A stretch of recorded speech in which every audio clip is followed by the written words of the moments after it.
Assalamualaikum warahmatullahi wabarakatuh. Halo semuanya, salam sejahtera untuk kita semua. Selamat datang di video pembelajaran. Pada kesempatan kali ini, saya dan rekan-rekan teman saya akan membahas dan memberikan beberapa contoh pengajaran kepada guru pendidikan khusus. Video pembelajaran ini mengenai landasan psikologi pembelajaran sains untuk anak berkebutuhan khusus. Video pembelajaran ini dibuat untuk memenuhi tugas pada mata kuliah pembelajaran sains ABK dengan dosen pengampu Ibu Sri Anggini Alamsyah Siddiq, MPD. Sebelumnya, izinkan saya untuk memperkenalkan diri saya sendiri dan memperkenalkan rekan-rekan teman saya.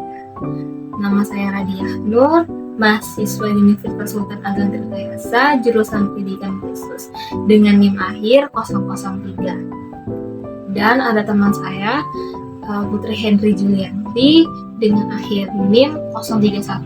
Ada Andi Mikaela Aura Salsabila Sandri dengan NIM akhir 022. Dan yang terakhir Alia Rizka Maulida dengan NIM akhir 051. Dalam video ini kami akan membahas beberapa poin penting. Pertama, pengertian anak ABK dan klasifikasinya. Kedua, pembelajaran sains untuk ABK.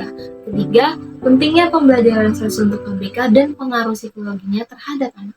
Keempat, kesulitan saat proses pembelajaran. Kelima, tantangan yang akan dihadapi oleh guru. Keenam, media pembelajaran sains. Ketujuh, studi kasus dan tanya jawab. Untuk mempersingkat waktu, langsung saja yuk kita bahas pada video selanjutnya. Let's go! Sebelumnya, apa yang akan Anda bayangkan mengenai anak berkebutuhan khusus? Dan sebenarnya anak berkebutuhan khusus itu apa ya? Baik, di sini saya akan menjelaskan pengertian dari anak berkebutuhan khusus dan klasifikasi anak berkebutuhan khusus. Anak berkebutuhan khusus adalah anak yang mengalami keterbatasan atau hambatan, baik secara fisik, mental, intelektual, sosial, bahkan emosional, yang sangat berpengaruh secara signifikan dalam proses pertumbuhan atau perkembangannya dibandingkan dengan anak-anak lainnya yang seusia dengannya. Adapun klasifikasi anak berkebutuhan khusus diantaranya tunanetra, tunarungu, tunagrahita, tunalaras, autis, ADHD, gifted, dan anak dengan gangguan ganda. Selanjutnya kita akan membahas poin kedua mengenai pembelajaran sains. Nah, pembelajaran sains itu kira-kira seperti apa ya? Nah, sains dalam bahasa Latin itu disebut scientia, yang berarti pengetahuan, pengertian, paham yang benar, dan mendalam. Sains adalah suatu cabang pengetahuan yang sistematis dan terorganisir yang mempelajari fenomena alam dan dunia fisik melalui hasil observasi, eksperimen, dan analisis. Sains itu berupaya untuk memahami hukum-hukum alam yang mengatur alam semesta dan menghasilkan pengetahuan yang dapat diuji dan diverifikasi secara empiris.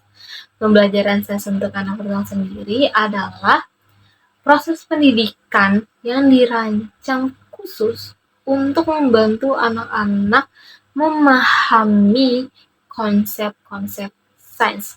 Pendekatan ini tentunya harus menggabungkan metode dan strategi yang disesuaikan dengan kemampuan dan keterbatasan individu anak, dengan tujuan untuk memastikan mereka itu dapat belajar dan menikmati sains secara efektif.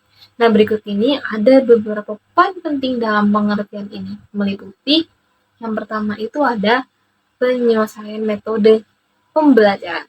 Metode pengajaran itu harus disesuaikan agar sesuai dengan kebutuhan fisik, intelektual, emosional, dan sosial pada anak. Hal ini bisa mencakup penggunaan alat bantu visual, audio, atau teknologi asistif. Yang kedua itu ada kurikulum yang fleksibel. Kurikulum itu dirancang agar fleksibel dan dapat diadaptasi sesuai dengan perkembangan dan kebutuhan spesifik anak. Ini bisa melibatkan modifikasi materi, tugas, atau evaluasi. Yang ketiga itu ada pendekatan individual. Pembelajaran itu harus difokuskan pada individu anak, mempertimbangkan kekuatan dan kelemahan pada mereka. Setiap anak itu harus diperlakukan secara unik dengan rencana pendidikan khusus untuk mereka belajar. Keempat, ada inklusivitas dan aksesibilitas. Pembelajaran itu diupayakan agar inklusif dan dapat diakses oleh semua anak tanpa memandang jenis kebutuhan khusus mereka. Lingkungan belajar diatur agar mendukung partisipasi aktif anak. Adapun tujuan utama dari pembelajaran sains untuk anak berkebutuhan khusus adalah untuk memberikan mereka kesempatan yang sama dalam memahami dan menikmati ilmu pengetahuan, serta mengembangkan keterampilan berpikir kritis dan pemecahan masalah yang penting dalam kehidupan sehari-hari. Selanjutnya kita akan membahas mengapa pembelajaran sains itu penting untuk ABK. Pembelajaran sains penting untuk anak berkebutuhan khusus karena berbagai macam alasan yang signifikan, baik dari segi perkembangan mereka secara kognitif, emosional, maupun sosial. Nah, yang berikut ini ada beberapa alasan utamanya. Yang pertama itu ada pengembangan kognitif. Pembelajaran sains itu sangat membantu meningkatkan kemampuan berpikir kritis, pemecahan masalah, dan kemampuan analisis. Hal ini sangat penting bagi ABK untuk memahami dunia di sekitar mereka dan mengembangkan keterampilan berpikir yang logis dan sistematis. Yang kedua itu ada stimulasi sensorik dan motorik. Banyak aktivitas sains itu kayak melibatkan eksperimen praktis yang dapat membantu menstimulasi indera dan mengembangkan keterampilan motorik halus dan kasar. Hal ini bermanfaatnya sangat khusus bagi anak-anak dengan keterbatasan sensorik atau motorik. Yang ketiga ada pembelajaran kontekstual. Sains itu kan seringkali diajarkan melalui konteks yang dari dunia nyata. Nah, hal ini dapat membantu ABK menghubungkan pelajaran dengan kehidupan sehari-hari mereka. Nah, hal ini juga membuat pembelajaran menjadi lebih relevan dan bermakna bagi mereka. Yang keempat itu ada meningkatkan rasa ingin tahu. Sains itu merangsang rasa ingin tahu dan dorongan untuk mengeksplorasi. Hal ini sangat penting bagi ABK untuk memotivasi mereka dalam proses belajar dan mengeksplorasi hal-hal baru dengan antusiasme. Yang kelima ada pengembangan keterampilan sosial.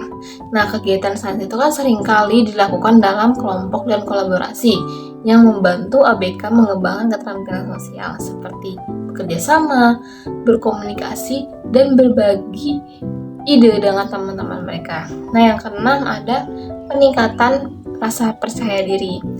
Ketika ABK berhasil melakukan eksperimen atau memahami konsep sains, mereka tuh akan merasakan pencapaian yang dapat meningkatkan rasa percaya diri mereka dan juga motivasi untuk belajar lebih lanjut.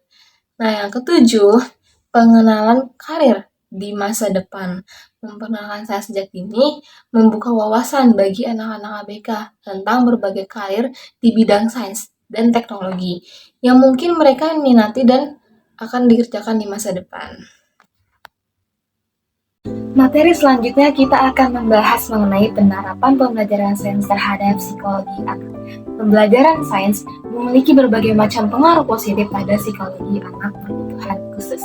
Nah, berikut ini adalah contoh beberapa pengaruh utama. Yang pertama, ada meningkatkan rasa percaya diri.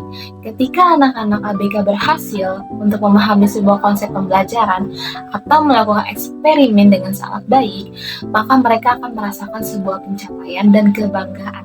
Nah, secara signifikan, ini tentunya dapat meningkatkan rasa percaya diri mereka. Yang kedua, ada merangsang rasa ingin tahu dan antusias.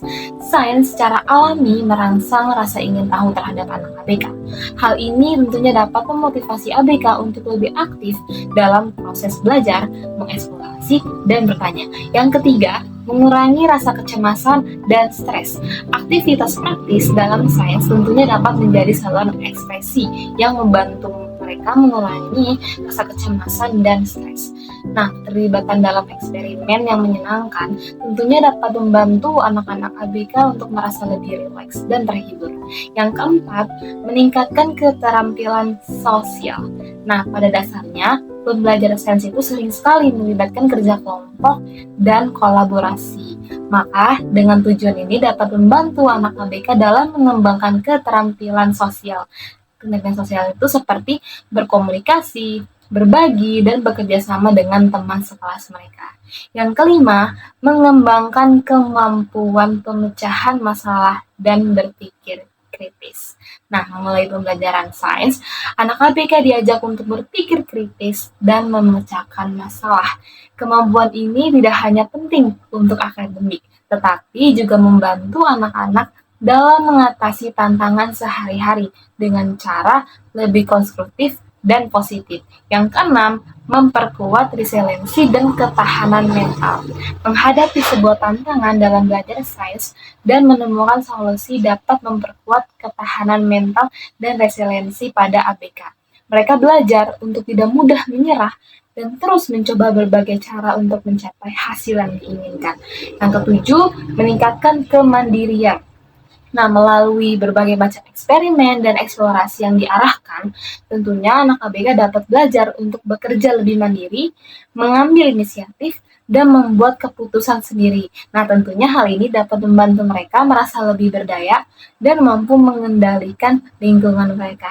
Dan yang terakhir, memfasilitasikan ekspresi diri. Sains itu memungkinkan anak-anak untuk mengekspresikan pemikiran dan ide-idenya agar memberikan saluran positif untuk ekspresi diri. Halo teman-teman, nama saya Putri Henry Julianti. Saya akan melanjutkan materi yang akan kita bahas pada kali ini.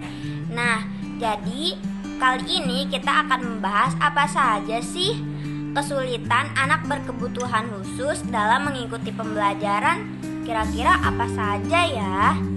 Nah, kesulitannya itu anak kesulitan untuk fokus pada apa yang sedang dibicarakan atau kita ajarkan. Nah, anak juga terkadang sulit untuk berhitung, membaca, menulis. Ada juga anak lambat dalam memahami materi. Nah, dari apa yang sudah saya sampaikan tadi, ada juga kesulitan pada guru saat mengajar anak berkebutuhan khusus, yang dimana guru belum menguasai proses pembelajaran anak berkebutuhan khusus. Jadi, saat kita mengajar anak berkebutuhan khusus, sebelum kita menyampaikan materi yang akan kita ajarkan, kita harus dapat menguasai materinya dulu, baru kita sampaikan kepada anak berkebutuhan khusus. Nah, selain itu, dari sarana dan prasarananya tidak tersedia. Jadi, kita juga harus menyediakan sarana dan prasarananya untuk menunjang pendidikan. Nah, upaya yang dapat kita lakukan untuk mengatasi kendala dalam proses belajar mengajar yaitu dengan pendekatan individual. Jadi, kita melakukan pendekatan pada anak berkebutuhan khusus agar dapat membantu mereka dalam proses pembelajaran. Lalu selalu berikan motivasi kepada anak berkebutuhan khusus agar selalu semangat untuk belajar. Lalu pemahaman khusus untuk peserta didik anak berkebutuhan khusus, menggunakan sarana dan prasarana yang ada, serta mengikut-sertakan guru mengikuti pelatihan pembelajaran peserta didik anak berkebutuhan khusus. Selanjutnya, apa saja tantangan yang dihadapi dalam pengajaran dan pembelajaran sains? Nah, tantangan tersebut antara lain kurangnya ketersediaan dan kemampuan alat dan bahan. Lalu, serta kurangnya kursus pelatihan kerja praktek. Selain itu, guru mungkin menghadapi kesulitan dalam menginteraksikan kerja praktek ke dalam proses pengajaran mereka karena keterbatasan sumber daya dan waktu. Selanjutnya, media apa sajakah yang diberikan guru untuk mengajar anak berkebutuhan khusus? Medianya ini dapat berupa gambar, audio visual, video edukatif, tulisan berwarna-warni, membuat permainan yang dimana anak dapat seperti bermain namun mendapatkan pembelajaran juga. Kita juga dapat memberikan seperti benda konkret yang dimana anak dapat memegangnya, juga dapat menelitinya. Itu saja, semua itu harus dalam pantauan kita. Selanjutnya, mari kita lihat sebuah studi kasus tentang bagaimana pembelajaran sains memberikan dampak positif pada seorang anak berkebutuhan khusus. Silahkan menonton. Anak dalam studi ini, sebut saja Budi, adalah siswa berusia 10 tahun yang didiagnosis dengan autisme. Budi memiliki minat besar terhadap sains, khususnya mengenai planet dan tata surya. Namun, dia menghadapi kesulitan dalam berkomunikasi secara verbal dan sosial, serta memiliki pola perilaku berulang. Tujuan dari intervensi ini adalah untuk meningkatkan keterlibatan Budi dalam pembelajaran sains dan memfasilitasi pemahaman konsep-konsep ilmiah dengan memanfaatkan pendekatan psikologi pendidikan yang sesuai. Metode intervensi untuk Budi, pendekatan individualisasi, penggunaan metode visual dan multimedia, strategi pembelajaran kooperatif, penguatan positif dan feedback, pelatihan sosial dan emosional. Hasil intervensi. Setelah penerapan intervensi selama 1 semester, terjadi peningkatan yang signifikan dalam keterlibatan Budi dalam kelas sains. Dia mampu mengidentifikasi planet-planet di tata surya dan menjelaskan karakteristik dasar mereka menggunakan bantuan visual. Interaksi sosialnya dengan teman-teman sekelas juga meningkat, meskipun masih memerlukan dukungan berkelanjutan. Kesimpulan, studi kasus ini menunjukkan bahwa penerapan psikologi pendidikan sains pada ABK, khususnya anak dengan autisme, dapat memberikan hasil yang positif bila dilakukan dengan pendekatan yang tepat. Individualisasi, penggunaan visual dan multimedia, strategi pembelajaran kooperatif, penguatan positif, serta pelatihan sosial dan emosional merupakan kunci keberhasilan intervensi ini. Implikasi, penerapan ini bisa menjadi modal bagi guru dan praktisi pendidikan lainnya dalam merancang program pembelajaran sains yang inklusif dan efektif bagi siswa dengan kebutuhan khusus. Dukungan berkelanjutan dan kolaborasi antara guru, orang tua, dan spesialis diperlukan untuk memastikan keberlanjutan kemajuan siswa. Nah, teman-teman, sesi selanjutnya yaitu sesi diskusi. Mari kita diskusikan dengan apa yang sudah kita dapatkan dari pengalaman kita mengajar. Teman-teman boleh mengisi diskusinya di dalam kolom komentar ya. Wah, tak terasa ya teman-teman, kita sudah harus berpamitan. Kami ucapkan terima kasih bagi yang sudah menonton video kami. Dan maafkan kami ya jika kami ada salah kata dalam pengucapan video ini. Kami ucapkan maaf dan terima kasih. Dah, sampai jumpa lagi teman-teman.